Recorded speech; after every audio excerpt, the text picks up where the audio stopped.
Meron ako ituturo sa inyo mga madam ha. Ito po ay napakamabisa kung ano ang dapat niyong gawin para hindi po kayo mamalasin. So, I will give you the foods that you should never eat no matter what. So, did you know the most effective ways the enemy can attack you is through the use of food? In fact, the first attack against humanity in Genesis involved the food. Okay? Yung ahas doon. The serpent didn't tempt Eve or ni Eva with power. Hindi niya tinitempt. Okay? Hindi niya hinahilo si Eva sa power, sa kayamanan, or even sa kalaswaan. Yung mga ganun, yung body, yung sexual mga madam. So, unang-una niyang inano is, hindi niya ino-offer, kundi si Eve talaga ang nalure sa food. Kaya, yan po ang bantayan ninyo, lalong-lalo na itong ituturo ko. Especially, wag na wag kang tatanggap po ng pagkain, lalong-lalo na sa mga hindi mo pamilyar na lugar at yung taong hindi mo kilala. Kasi isa yan, baka lagyan yan ng lason, or para magayuma ka. So, pangalawa, yung mga ginagamit sa rituals or yung mga food na in-offer nyo sa mga lucky charms, sa mga idols, yung mga binigay nyo sa mga namayapa na ng mga kamag-anak ninyo, yung altar, nilagyan nyo ng pagkain, bawal yun ninyo kainin. Especially yung mga food natin na in-offer like mga ubas, mga apples, mga pinya, na yung mga anything na sweets na foods na in-offer nyo sa mga lucky charms, bawal din yun kainin. Tatandaan nyo ha, the serpent didn't tempt Eve with power, wealth, or even obvious sin. He used food that what enters your body can affect more than your physical health. So, kung yung kinakain mo, dyan tayo nagkakasakit. So, food offered to idols or used in rituals. So, the food has been dedicated to idols or used in rituals. If you eat that food, ito yung sinulat ko kanina. So, if you eat that food po, so, the food has been dedicated to idols. So, hindi yan para sa'yo. Dinidikit yan sa pinaniniwalaan mo. Either yung mga anito, mga pampaswerte, mga statue, or in a ritual. So, anything po ng mga deities. Okay? Dedicated to idols or used in ritual ceremonies. So, some of the country kasi pinapakain nila yung food. Especially pag Bernie Santo, naku, bawal yan. So, if you eat the food, kung kakainin mo yun, the food will open up doors. Imagine, open up doors to all types of demonic operations. So, aside from yan, demonic operations against you. So, even if you're not aware. Like example, bangungutin ka, lagi ka nang may kaba, kinakabahan ka na. So, yung mga hindi mo naramdaman noon, maramdaman mo na mga sakit na hindi mo naman naramdaman noon. So, yan po yung mga hallucination, kung ano na nakikita mo. Kasi, ang food na yon, ano na siya, dedicated siya para sa mga entities na hindi mo nakikita or mga pinaniwalaan. Pero, ito po ay mag-open ng doors sa spiritual mo na mundo kung kinakain mo yun. And also, the moment that you eat the food, okay, you're deemed to be a partaker. So, nagiging party ka sa ceremony na yun of whatever that ceremony stands for. So, ang food or ang pagkain din po ay also symbolize agreement. So, imagine that kung mag-o-offer ka, like example, para saan yung anong intention na yan. Okay? So, you're a partaker. Nagiging party ka doon kung kinain mo din as a living. Okay? Yung buhay ka pa. And, merong agreement dyan. So, kung anong agreement dyan, parang inu-open mo yung ibang spiritual sa mundo ng mga tao. And number 2 din ang pinakabawal is do not accept food. No, do not accept food. Any food given to you in everywhere you go. Ito yung mostly na ng manlalason or nababarang, nakukulam, nabigyan ng kung ano-anong sakit.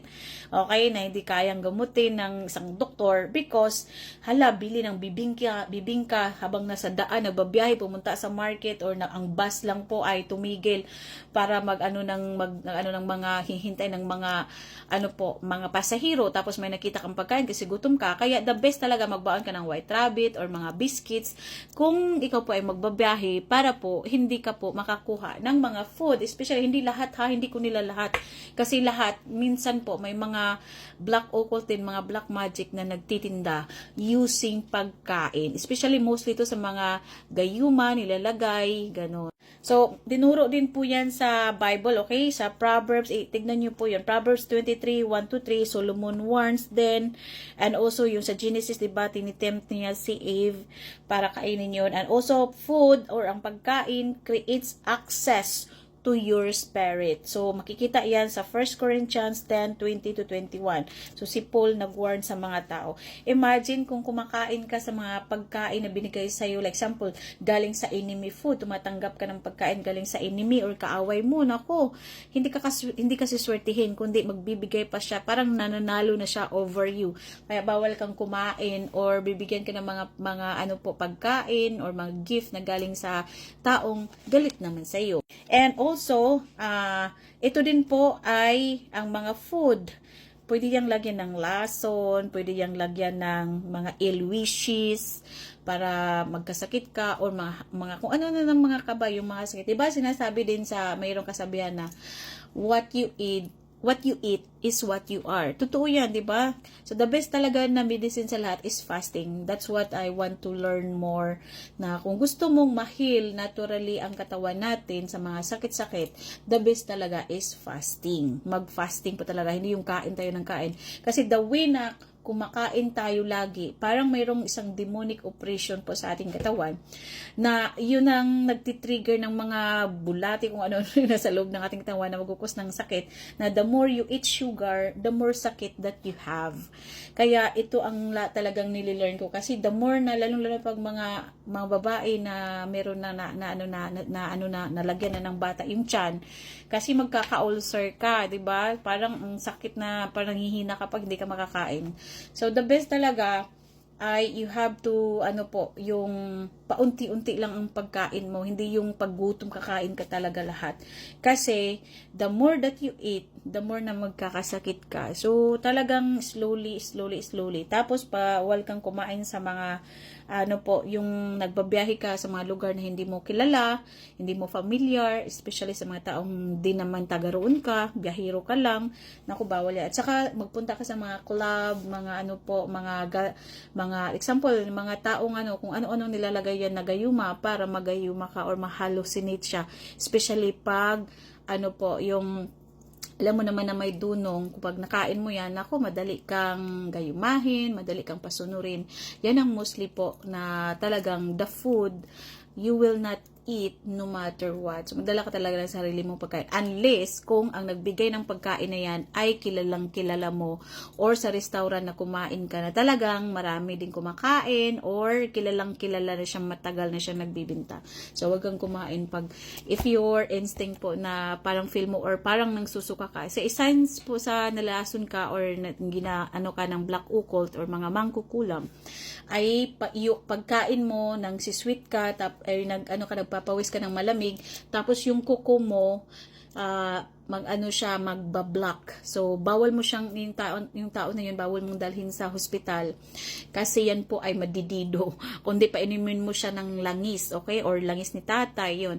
Pwede din gumamit ka ng sumbalik, okay? Or number 1, gamitin mo si Rahu. Magkwintas ka lagi ni Rahu kasi si Rahu po ay nag-aano yan ng mga black magic. Or number, ito mura lang to, 500 pesos. This is sumbalik kung nakita. Ito po ay may kahoy, kahoy na sumbalik, buhok na sumbalik, yan po, kabadbaran, pangtanggal. And also, itong Latin na to, kung mabasa mo yan, pag kwintas mo, ito po ay anti-evil eye or kontra-inggit. So, ikwintas mo lang to araw at gabi, even nga mga mayayaman na tao, ito ay kinikwintas. This one is only 500. Or magsuot-suot ka ng mga evil eye na kwintas or bracelet. Or magsuot ka po ng, this one is Diwaya bracelet. This one is the best talaga of all, the best protection in terms of black occult. Pero bawal ka magsuot ng Diwaya kung wala kang kabadbaran kasi malakas ito. Saan po Diwaya to ha? Sa right hand. Ito naman po ang kabadbaran, yung pula na hose. At saka, number 1 din po, ang magsuot ka itong ginagamit sa mga psychic, which is the 10 elements or the fortune bracelet sa amin. Pangkalahatan ito. And kung meron kang ill, much better. And also the Batu Umo kung magbiyahe. And the best kung meron kang ganito na mga quintas. Ito po ay jinx remover or sumpa, pangtanggal sumpa. Spell breaker. At saka pangontra evil eye. PM lang po sa may gusto. I-scan nyo lang po yung nasa screen.